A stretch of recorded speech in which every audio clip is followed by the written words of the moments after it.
Babala sa lahat ng pasahero na sasakay ng eroplano, kung may makikisuyo o magpapadala sa inyo ng bago ano paman, mangyaring huwag nyo na lamang pong dalhin para di po kayo matulad dito sa isa nating kababayan na napahamak. Isang senior citizen ang nahuli sa Clark International Airport noong March 27 nitong kasalukuyan dahil sa dala nitong lata na may lamang bala at bagoong. Batay umano sa investigasyon ng DOTR at OTS, inamin di umano ng babae na may nag-request umano sa kanya na dalhin ang lata bilang pabor. Ngunit hindi raw niya alam kung ano ang laman nito. Narito sabay-sabay po natin panoorin at bilang babala na rin para makapag-ingat po tayong lahat. Lahat na ng bago.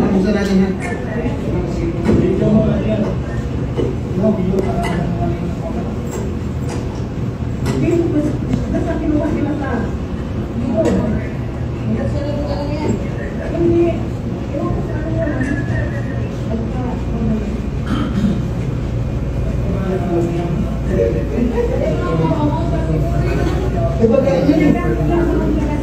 Ba't nilagay dyan pagkain yun?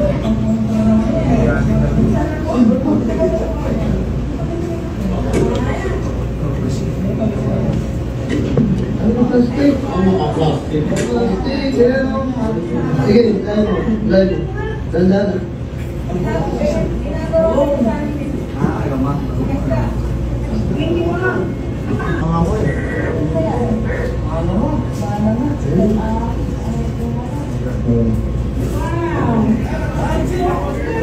Sa sunod-sunod na insidente patungkol sa tanimbala sa loob ng airport, iginiit ni DOTR Vince Dizon na hindi umano nagbabalik ang tanimbala scheme sa mga paliparan.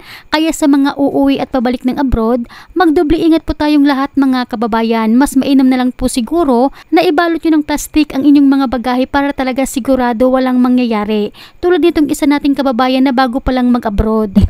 Balot ng plastic ang bagahe ng first-time OFW na si Jehover na babiyahe pa Australia. Doble rin ang lock sa kanyang maleta. Ang discarding ito ni Jehover, dala ng takot nang umanay nagbabalik na tanimbala modo sa NAIA.